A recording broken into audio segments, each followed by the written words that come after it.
Hello and good evening everybody. It's a short review regarding my institution AVSS. तो जैसा कि आप सभी जानते होंगे कि हर स्टूडेंट की लाइफ में 10th से पहले एक ऐसा फेज ज़रूर आता है जहाँ पे उसके पेरेंट्स नहीं तो उसके पीयर प्रेशर से ये ज़रूर सवाल पूछा जाता है कि तुम कौन से कोचिंग में पढ़ते हो, तुम कौन से क्लासेस लेते हो, अगर क्लास में तुम्हारे मार्क्स अच्छे आ रहे हैं तो किस वजह से आ रहे हैं, कौन तुम्हें पढ़ा रहा है, या फिर तुम नहीं पढ़ रहे तो तुम्हें पूछा जाए क्या है रीज़न नहीं पढ़ने का, कौन से कोचिंग में ऐसा कौन बुरा मास्टर मिल गया। तो यही फेज़ मेरी लाइफ में भी आया था।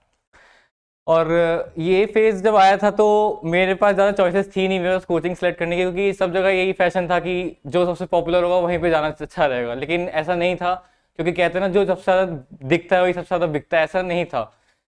उसकी क्वालिटी जिस कोचिंग में पहले ज्वाइन किया था उसकी क्वालिटी सही नहीं थी। फिर मेरे को मेरे रिलेशन में जो कि मेरी खास सिस्टर थी, उन्होंने मेरे को रिकमेंडेशन दिया था कि एवीएसएस एवी स्मार्ट स्टडी ज्वाइन करना चाहिए। तो उनके रिकमेंडेशन पे मैंने ये कोचिंग ज्वाइन किया था। पहले मैंने ट्रायल लिया अपने भाई के साथ जाके, और मेरे को फर्स्ट 2-3 क्लासेस में तो इतना कुछ खास लगा नहीं था। लेकिन हाँ, जैसे जैसे भैया के साथ में मिला, भैया को जाना, भैया का नेचर पहचाना, ये मेरे कोचिंग की तरह नहीं फील हुआ मुझे। ये मेरे को ऐसा फील हुआ कि हाँ, मेरे को अपने घर से हट के एक ऐसा ज़रूर बंदा मिला है कि जो मुझे सेकंड होम फील करवा रहा है। और जब तक पढ़ाई के साथ साथ हमें घर का माहौल ना मिले तो फिर वो कोचिंग कोचिंग नहीं, वो पढ़ने में मज़ा नहीं आएगा। फिर मेरे को पढ़ने के लिए मैंने मेरे सिर्फ मेनली मैथ्स के लिए ही कोचिंग ज्वाइन किया था, क्योंकि ये भैया भी, मैं झूठ नहीं बोलूँ, भैया भी कॉमर्स स्ट्रीम के ही रहे थे और मेरे को साइंस में भी मैंने भी कॉमर्स का ही सोचा था। इसलिए मैं भैया के यहाँ पे भैया की मैथ्स को देख के भैया को मैं फॉलो किया और मैथ्स को ही मैं आगे परस्यू कर रहा था। भैया ने मुझे एक बात बोली थी एक हफ्ते के दौरान ही उस कोचिंग में कि भैया का ये 10th का पहला बैच है।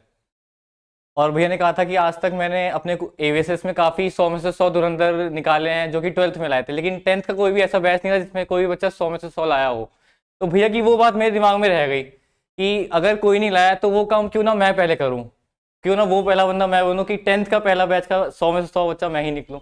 तो भैया की उस बात को मैं अपने दिमाग में ला के बैठ गया था। और वो होता है ना कि एक चींटी जैसे जैसे अपने ग्राउंड के अंदर एक वो पिलर सा बना लेती है, प्रॉपर एक किला बना लेती है, एक छेद कर करके एक अपना सरिया जरिया बना लेती है, वही काम मैंने किया था।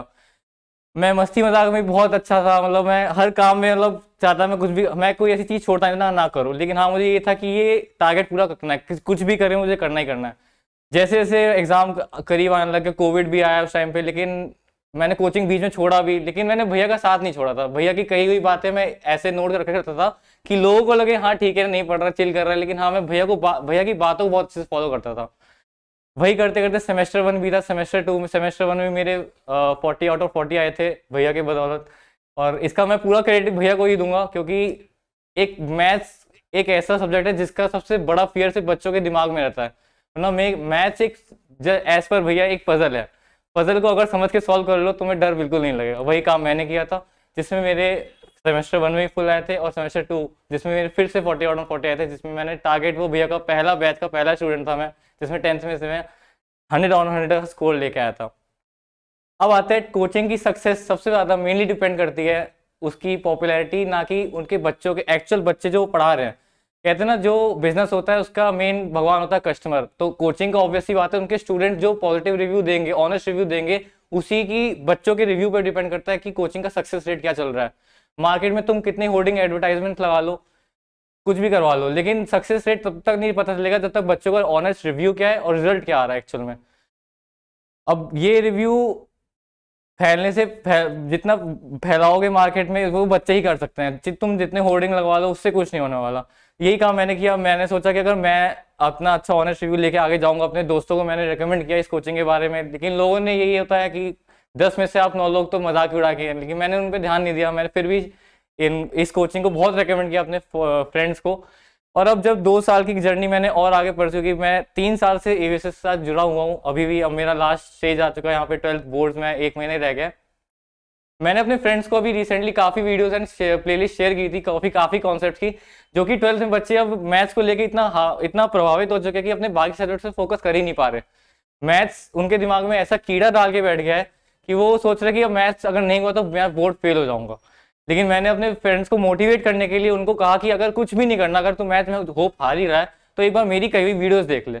मैंने कहा, मैंने भैया की सारी वीडियोस 1 शॉट लेके कॉन्सेप्ट वाइज हर एक चीज़ की एग्जांपल जो भी था मैंने सब शेयर करा।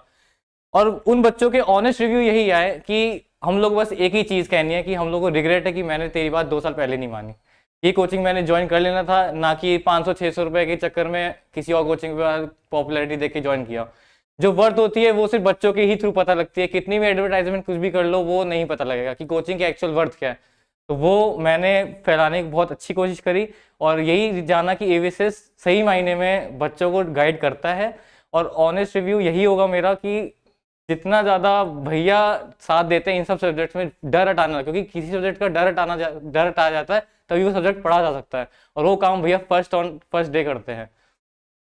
तो thank you, this is all my honest review. And जो मेरे फ्रेंड्स को मैंने रेकमेंड किया था उन्होंने बस यही कहा था कि उनको रिग्रेट है, और वो इवन यहाँ इस पॉइंट पे भी आके बोर्ड से जस्ट 1 महीना पहले भी यही पूछ रहे कोई क्रैश कोर्स है अवेलेबल। तो मैंने कहा कि तो पछताए से क्या हो जब चिड़िया चुग गई खेत।